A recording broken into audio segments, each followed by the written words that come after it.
Soyez bénis et bienvenue ce matin à cette dévotion matinale du jeudi. Nous bénissons notre Dieu pour la grâce et l'opportunité qu'il nous accorde ce matin de vivre, d'être vivant. Il a veillé sur nous durant toute cette nuit. Il nous a protégés, il nous a gardés, il a secouru nos âmes, il nous a abreuvés de sa présence, il nous a abreuvés, n'est-ce pas, de son esprit.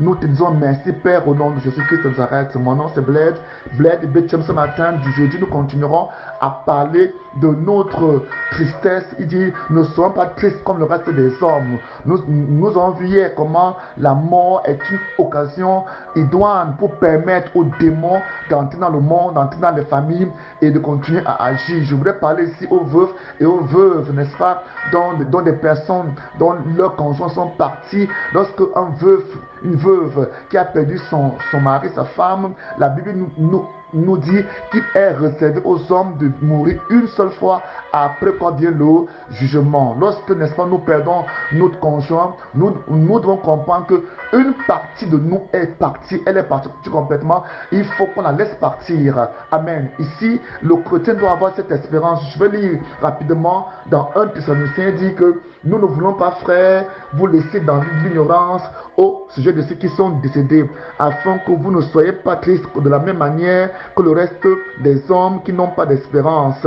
En effet, puisque nous croyons que Jésus est mort et ressuscité, nous croyons aussi que Dieu ramènera par Jésus et avec lui ceux qui sont morts. Car voici ce que nous déclarons d'après la parole du Seigneur. Nous qui resterons en vie au moment où le Seigneur viendra, nous ne précéderont pas ceux qui sont morts. En effet, au signal donné, sitôt que la voix de l'archange et le son de la trompette retentiront, le Seigneur lui-même descendra du ciel et ceux qui sont morts unis au Christ ressusciteront premièrement. Ensuite, nous qui serons restés en vie, en ce moment-là, nous serons enlevés ensemble avec eux dans les airs, dans les nuées, pour rencontrer le Seigneur dans les airs. Ainsi, nous serons toujours avec le Seigneur. Encouragez-vous mutuellement donc par ces paroles. Ici, l'apôtre Paul, par souci d'apporter la paix dans nos cœurs lors de la séparation avec un conjoint par la mort. La Bible dit que Paul va nous donner des révélations profondes, des choses cachées. Il va les amener en existence. Pour dire qu'en Christ, nous devons apprendre à nous détacher des fausses espérances, des familles, des fausses espérances données, n'est-ce pas, dans les tribus, dans les anciennes religions, n'est-ce pas, quant à ceux qui sont décédés. La Bible nous apporte une meilleure espérance. Paul, au travers de l'Esprit de Dieu et au travers du livre de 1 Thessaloniciens, nous enseigne que nous devons avoir de la paix, de la joie pour une personne qui décède en Christ. J'aimerais ici faire la différence entre ceux qui décèdent en Christ et ceux qui décèdent hors de Christ. La première différence est que ceux qui décèdent en Christ dorment. Or, ceux qui décèdent hors de Christ sont véritablement morts. C'est une différence claire. Vous vous rappelez la parabole, n'est-ce pas, de Lazare et de l'homme riche. L'homme riche, quand il mourut, la Bible dit qu'il mourut. Il mourut et quand il mourut, les démons vinrent le chercher. La Bible déclare que lorsque Lazare s'endormit, la Bible dit qu'il fut enseveli. Il fut enseveli et les anges vinrent le chercher. Ça montre deux départs différents. Alors ce matin, il faut comprendre qu'il y a une différence entre celui qui meurt en Christ, celui qui meurt uni à Christ et celui qui meurt sans Christ. Il y a une très grande différence. Ici, Paul ne parle pas de ceux qui sont morts hors de Christ, c'est-à-dire sans avoir connu Christ, sans vivre avec Jésus-Christ. Paul parle de ceux-là qui décèdent en Christ. Paul parle de ceux qui s'endorment en Christ. Paul parle de ceux qui, pendant qu'ils marchaient sur la terre, quand ils vivaient, ils ont reçu Christ. Dans Jean chapitre 11, la Bible dit, c'est Jésus-Christ qui parle, que quiconque sur la terre vit et croit en moi ne mourra pas. Il dit encore, quiconque sur la terre vit, pendant qu'il est vivant, croit en moi, vit avec moi. Il dit, ne mourra pas. S'il s'endort, je le ressusciterai au dernier jour. C'est la meilleure espérance chrétienne. Paul ici nous rappelle les paroles de Jésus-Christ et nous dit que nous ne devons pas avoir, n'est-ce pas, de la tristesse comme ceux qui n'ont pas d'espérance. Souvent quand je vois des gens pleurer lors des deuils, c'est terrible. Ceux qui n'ont pas d'espérance, quand ils pleurent, ça fait vraiment très mal. Ça fait très très très mal. Mais quand tu as une espérance en Christ, quand tu sais que ton défunt ton mari qui meurt là, ta femme qui est partie là, croyez en Jésus, il a reçu Christ, amen. Quelle joie, quelle paix, parce que tu es sûr qu'un jour, tu le retrouveras, tu retrouveras ton conjoint, tu retrouveras ta personne, tu retrouveras ton ami, parce qu'il est en Christ. Si toi aussi tu demeures en Christ et tu es trouvé fidèle quand la mort viendra, ou bien quand Jésus-Christ reviendra. Amen. Ici, Paul nous enseigne, il dit clairement que nous ne devons pas avoir de la tristesse comme les païens, comme ceux qui n'ont pas d'espérance, comme ceux qui ne connaissent pas Christ, comme ceux qui n'ont pas vécu avec Christ. Il dit que pour nous, en effet, puisque Jésus est mort et il est ressuscité, le fait que Jésus soit mort et ressuscité est une marque, est un signe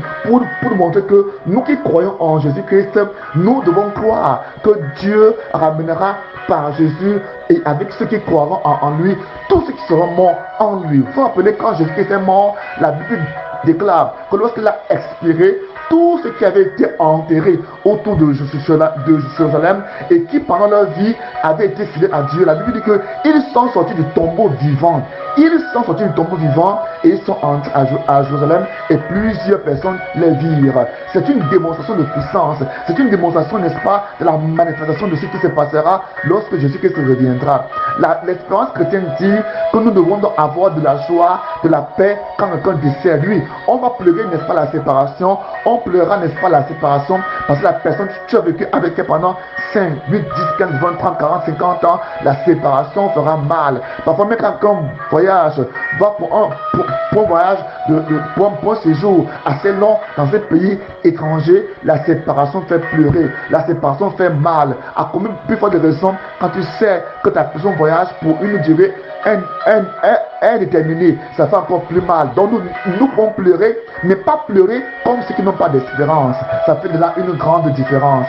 Alors la Bible dit que l'espérance en laquelle nous croyons dit ceci, que pour nous les chrétiens, nous serons ressuscités. Quand Jésus-Christ viendra, quand il viendra chercher son église, lui-même viendra au son de la trompette, lui-même viendra te chercher dans ton tombeau. La Bible dit au verset 16, en effet, au signal de l'archange, au signal donné, sitôt que la voix de l'archange et le son de la trompette divine retentiront, le Seigneur lui-même descendra du ciel et ceux qui sont morts au Christ, unis au Christ, ressusciteront premièrement. Donc voilà l'espérance chrétienne. Celui que tu enterres là, celui que tu enterres là ressuscitera premièrement. Il va revenir à la vie, même si ses os ont été brisés, même si sa chair pourrira, la Bible déclare qu'il reviendra à la vie. C'est la parole de Dieu. Ensuite, nous qui serons restés en vie en ce moment-là, la Bible dit que nous serons changés. Nous serons transformés et enlevés ensemble avec eux dans les airs pour rencontrer le Seigneur pour toujours. Nous serons toujours avec le Seigneur. Voilà l'espérance chrétienne. C'est la meilleure des espérances. C'est la meilleure des espérances. Pour dire que nous vivons avec Jésus de la même manière que Jésus qui est parti. Cette espérance est basée sur Jésus qui est monté au ciel nous attendre. À un moment donné, il reviendra nous chercher. Amen. Donc nous devons vivre sur la terre avec cette espérance. Votre j'enseigne toujours et je dis que le chrétien ne doit pas marcher sur la terre comme si la terre est sa demeure éternelle, comme si la terre est sa demeure définitive. Le chrétien doit marcher sur la terre, n'est-ce pas, en observant, en ayant l'espérance que sa vie est véritablement au ciel, que sur la terre, son séjour sur la terre n'est que passager, n'est que temporel, mais qu'il a une demeure éternelle. Il doit donc marcher sur la terre avec cette espérance. Alors ce matin, ayez foi en Dieu, ayez confiance en Dieu. Ce qu'il dit est vrai, sa parole est vraie. Dieu ne ment pas. Ce qu'il dit, il accomplit. Voilà pourquoi ici il dit au verset 18, il dit encouragez-vous mutuellement par ces paroles. Alors ce matin, sois encouragé. Peut-être tu as perdu quelqu'un qui t'est cher alors sache que s'il a cru en Jésus, il reviendra. Mais si cette personne n'a pas cru en Jésus-Christ, amen, alors il y a lieu d'être triste. Il y a lieu, n'est-ce pas, de s'inquiéter. Cela doit nous pousser aujourd'hui à annoncer l'évangile à nos proches, à leur apporter la parole de Dieu, afin que nous puissions faire notre travail, notre responsabilité, notre devoir envers eux, qui est d'annoncer la parole de Jésus, afin que, en mourant, qu'ils ne disent pas demain qu'ils n'avaient pas entendu. Que Dieu bénisse au nom de Jésus.